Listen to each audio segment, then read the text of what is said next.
Hello friends, எல்லாருக்கும் வணக்கம். Welcome to Saibuvi creations.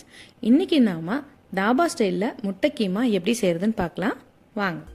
First அதுக்கு ஒரு பேனில் தேவையான அளவு எண்ணெய் சேர்த்துக்கோங்க. அதில் ஒரு ஸ்பூன் போல் சோம்பு சேர்த்துக்கலாம். சோம்பு பொரிஞ்சதும் 2 பெரிய சைஸ் வெங்காயம் கட் பண்ணி வச்சுருக்கேன், அதை சேர்த்து நல்லா வதக்கிக்கலாம்.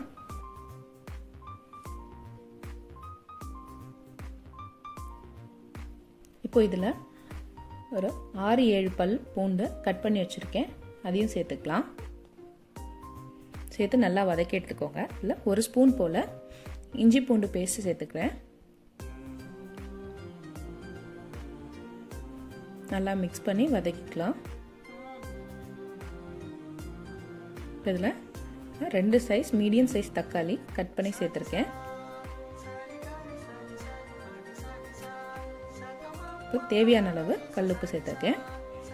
எப்பவுமே தக்காளி சேர்த்த உடனே உப்பு சேர்த்துக்கோங்க, அப்போ தக்காளி சீக்கிரமாக மேஷ் ஆகிடும். இப்போ இதில் ஒரு ஸ்பூன் போல் மஞ்சத்தூள் சேர்த்துக்கலாம். ஒரே ஒரு பச்சை மிளகாவை கட் பண்ணி சேர்த்துருக்கேன். இப்போ ஒரு ஸ்பூன் போல் சில்லி பவுடர், ஒரு 1.5 ஸ்பூனுக்கு தனியா பவுடர் சேர்த்துக்கிறேன். இப்போ இதை நல்லா மிக்ஸ் பண்ணிக்கலாம். மசாலா நல்லா மிக்ஸ் ஆனதுக்கப்புறம் தேவையான அளவு தண்ணி சேர்த்து கொதிக்க விட்டுருங்க. இப்போது இதில் ஒரு 1.5 ஸ்பூன் போல் பட்டர் ஆட் பண்ணியிருக்கேன். பட்டர் நல்லா மெல்ட் ஆனதும் வேக வச்சு துருவி வச்சுருக்க முட்டையை இதில் ஆட் பண்ணிக்கலாம்.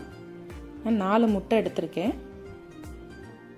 இப்போ இந்த மாதிரி நல்லா எல்லா இடத்துலையும் படுற மாதிரி மசாலாவோட மிக்ஸ் பண்ணிவிடுங்க. உங்களுக்கு இன்னும் கிரேவியாக வேணும் அப்படின்னா இதில் இன்னும் கொஞ்சமாக தண்ணி சேர்த்துக்கோங்க.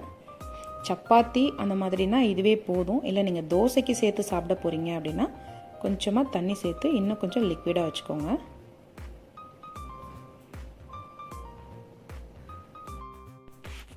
ஃபைனல் டச்சாக கொத்தமல்லி ஆட் பண்ணிக்கலாம். அவ்வளோதான், தாபா ஸ்டைலில் முட்டை கீமா ரெடி. இந்த ரெசிபி உங்களுக்கு பிடிச்சிருந்ததுன்னா நீங்களும் ட்ரை பண்ணி பார்த்துட்டு டேஸ்ட் எப்படி இருந்துச்சுன்னு கமெண்ட் பண்ணுங்கள். அண்ட் சேனலை மறக்காமல் சப்ஸ்கிரைப் பண்ணுங்கள், லைக் பண்ணுங்கள், ஃப்ரெண்ட்ஸ் அண்ட் ஃபேமிலிஸ்க்கு ஷேர் பண்ணுங்கள். தேங்க்யூ ஃபார் வாட்சிங்.